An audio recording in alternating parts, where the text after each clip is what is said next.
एक सेकेंड सोचो, तुम नीट एग्जाम देने एग्जाम सेंटर पहुंचते हो। तुम एक्सपेक्ट कर रहे हो कि डेस्क पर एक क्वेश्चन पेपर और ओएमआर सीट होगी, लेकिन जैसे ही तुम अपने सीट पर बैठते हो, तुम्हारे सामने सिर्फ एक कंप्यूटर रखा होता है।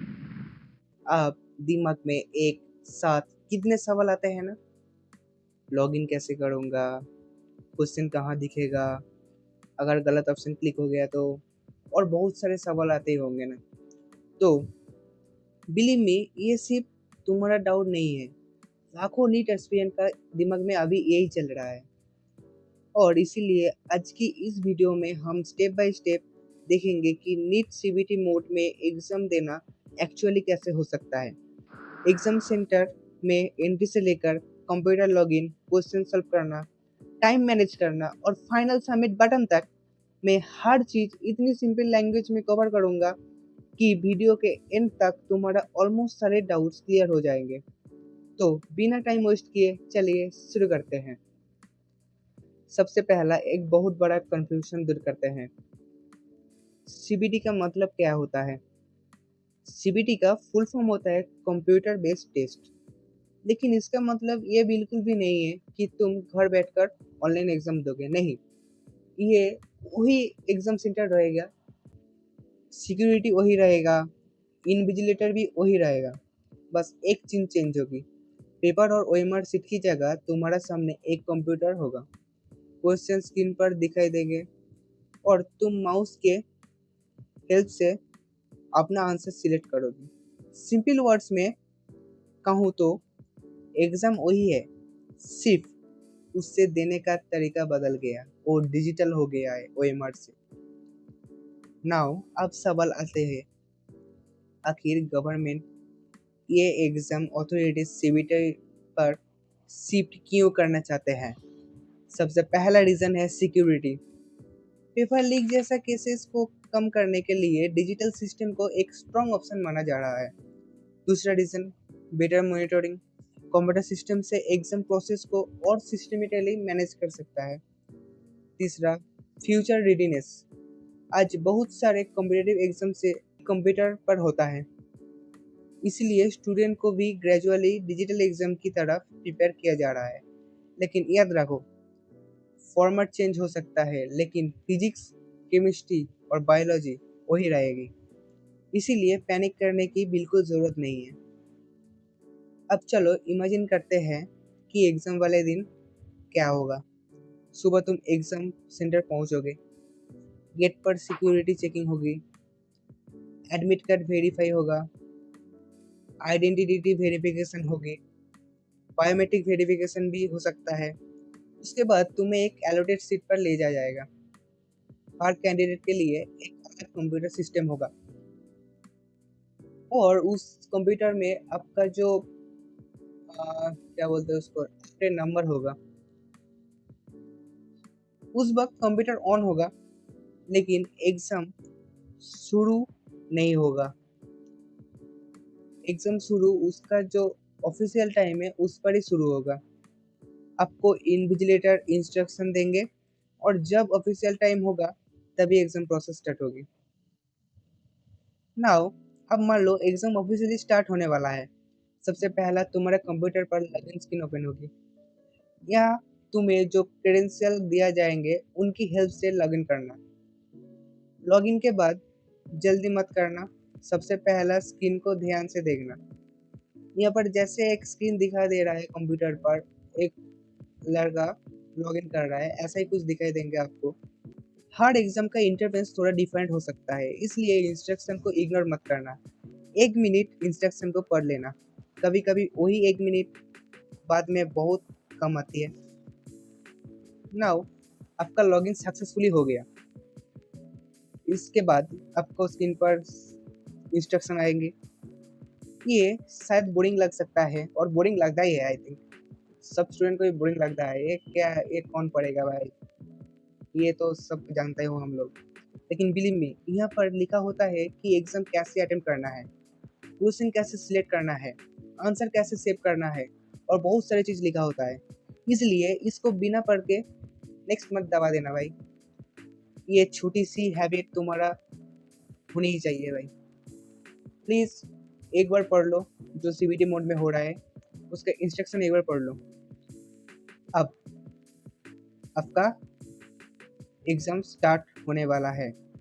नाउ ऐसा कुछ दिखता है, नाउ तुमको यहाँ पर वो जो है, जो इंस्ट्रक्शन वाला है ना, I have read all the instruction carefully and agree to abide by the exam rules, उसको क्लिक करके टिक करना है।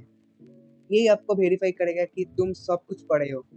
इसके बाद वहाँ पर जो माउस दिखा रहा है उसको क्लिक करना है, स्टार्ट एग्जाम। अब फाइनली स्क्रीन पर क्वेश्चन आ गया, और ऑनेस्टली यहाँ से मैक्सिमम स्टूडेंट नर्वस हो जाते हैं। क्यों, आई डोंट नो वाई। लेकिन अगर तुम एक बार इंटरफेस को समझ लोगे तो सब कुछ काफ़ी इजी लगेगा। स्क्रीन के टॉप पर टाइमर होगी, वहाँ पर दिखाई देगा टाइम लेफ्ट, बीच में क्वेश्चन होगी, उसके नीचे ऑप्शंस होगी, और ऑप्शंस को बगल में एक फिलिंग फिलिंग ऑप्शन होगा, जो ऐसे जो बबल तुम देखता हो ना ओएमआर की तरह, उसी पे भी होगा।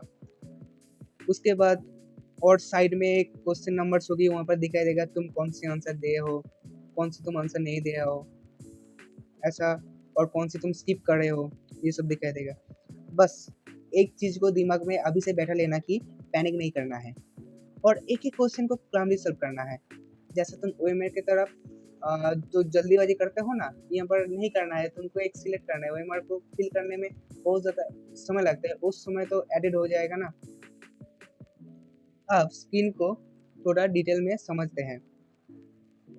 यहाँ पर तुमको एक स्क्रीन दिखाई दे रहा है, इस स्क्रीन को थोड़ा सा डिटेल में समझो।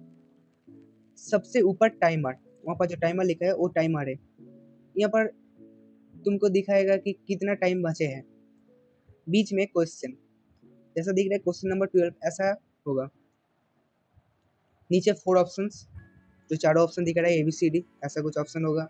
साइड में क्वेश्चन लिस्ट, इधर देखो जो ग्रीन वाला है उसको आंसर दे दिया है, आ, जो रेड वाला है उसको दिया है मार्क फॉर रिव्यू, मीन्स उसको बाद में रिव्यू करेंगे। तो और नीचे नेविगेशन बटन से ये लेआउट समझ लेने के बाद तुम एग्जाम के फर्स्ट मिनट से ही कंफर्टेबल फील करोगे, और जितने कंफर्टेबल फील करोगे उतना ही बेटर परफॉर्म कर पाओगे। अब मान लो तुमने क्वेश्चन पढ़ लिया, आंसर भी पता है, अब क्या करना है, बस माउस से करेक्ट ऑप्शन सिलेक्ट करना है। अगर बाद में लगे कि आंसर गलत है तो उससे चेंज भी किया जा सकता है, ये तुमके लिए एक बड़ा एडवांटेज है। हम लोग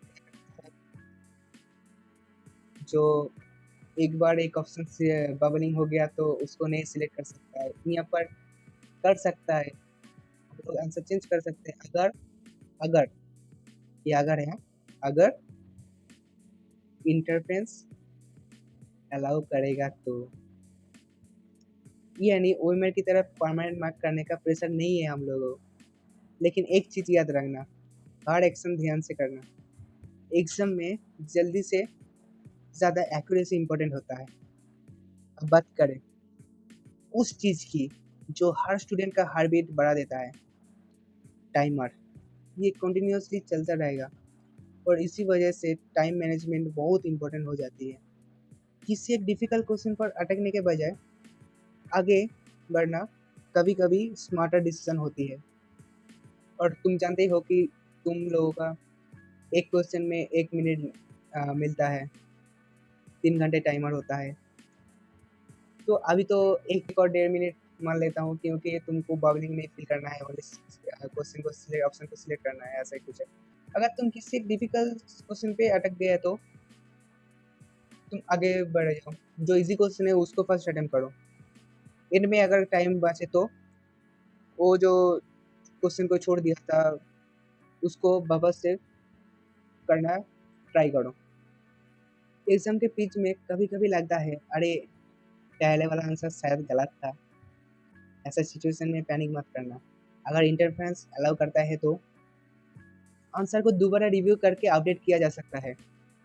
लेकिन यहाँ पर जो दिखाई दे रहा है देखो, ऐसा कुछ होगा। तुम यहाँ पर जो है स्टेप ऑन इनिशियल सिलेक्शन, यहाँ पर तुम बी ऑप्शन सिलेक्ट किया हो और तुम्हें इसका लगता है कि ये क्वेश्चन गलत नहीं है, और तुम इस जो सेव एंड नेक्स्ट ऑप्शन है उसको तुम सिलेक्ट भी कर दिया हो, तुमको लग रहा है कि ये गलत है आंसर, तो तुम चेंज कर सकता हो। जैसा जो स्टेप 2 है चेंज आंसर, उसमें देखो वो जो बी में थे वो सी में डाल दिया, देन 7 नेक्स्ट करके जा सकते हो। इसलिए कॉन्फिडेंस के साथ सॉल्व करो, लेकिन ओवर थिंकिंग से भी बचो। अब सबसे कॉमन फियर, अगर कंप्यूटर हैंग हो गया तो सबसे पहला, बिल्कुल पैनिक मत करना। अपने सीट से उठकर खुद का सिस्टम टच मत करना। अगर तुम टच करोगे तो तुम्हारा शायद कैंसिल भी हो सकता है एग्जामिनेशन। सीधे हैंड रेस करो और इन्विजिलेटर को बुलाओ। एग्जाम सेंटर में टेक्निकल सपोर्ट होता है, इसलिए काफ़ी जो हेल्प करेगा उसको वेट करना कि बेस्ट ऑप्शन होता है भाई।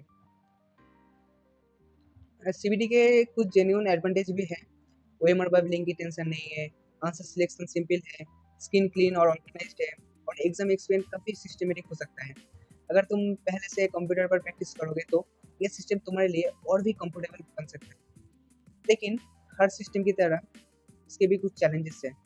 अगर तुम्हें कभी कंप्यूटर पर एग्जाम नहीं दिया तो स्टार्टिंग में थोड़ा अजीब लग सकता है। स्क्रीन से कंटिन्यूअसली पढ़ना, माउस यूज़ करना, टाइमर का प्रेशर, ये सब प्रैक्टिस से ही इम्प्रूव होता है। तो अभी से प्रैक्टिस करना स्टार्ट कर दें। और इसीलिए प्रिपरेशन सिर्फ सब्जेक्ट की नहीं, एग्जाम फॉर्मेट की होना चाहिए। अब सबसे इम्पोर्टेंट क्वेश्चन, आज से तुम्हें क्या करना चाहिए? सिंपल, जितना हो सके उतना कंप्यूटर पर मॉक टेस्ट दो, माउस यूज़ करना की हैबिट बनाओ, स्क्रीन से क्वेश्चन पढ़ने की प्रैक्टिस करो, और टाइमर लगा के सॉल्व करो। याद रखो, सक्सेसफुल स्टूडेंट सिर्फ सिलेबस की प्रिपरेशन नहीं करता है, वो एग्जाम पैटर्न की भी प्रिपरेशन करता है। अगर तुम आज से प्रैक्टिस स्टार्ट कर दोगे तो कल सीबीटी मोड तुम्हारे लिए प्रॉब्लम नहीं होगी, एक एडवांटेज बन सकता है। अगर वीडियो से कुछ नया सीखने को मिला है तो लाइक ज़रूर करना, चैनल को सब्सक्राइब करना, और कमेंट में बताना कि सीबीटी मोड को लेकर तुम्हारा सबसे बड़ा डाउट क्या है। मैं उसका भी डिटेल एक्सप्लेनेशन लेकर आऊँगा। मिलते हैं नेक्स्ट वीडियो पर। और मैं आप लोगों को सामने काफ़ी सॉरी बोलता हूँ क्योंकि मेरा हिंदी थोड़ा सा खराब है, जो अगर बुरा लगता है तो, और मैं अगर कोई गलत बोल दिया तो मुझे माफ़ कर देना। और दिल से thank you for being fully focused on the full video. और मैं अभी ये बोल सकता हूँ कि तुम सब कुछ, हर चीज़ बहुत डिटेल में समझ लिया हो। और मैं अभी से बोल रहा हूँ तुम लोगों को कि तुम अब से ही मॉक टेस्ट देना स्टार्ट करो, कंप्यूटर को बैठना सीखो, और बहुत कुछ करो भाई। प्रैक्टिस करो, practice makes some man perfect. चलो मिलते हैं अगले वीडियो पर। और कमेंट में ज़रूर बताना अगर कोई डाउट है तो मैं उसका भी वीडियो ले आऊँगा। तो मिलते हैं नेक्स्ट वीडियो पर, एंड सब्सक्राइब आवर चैनल। जय हिंद।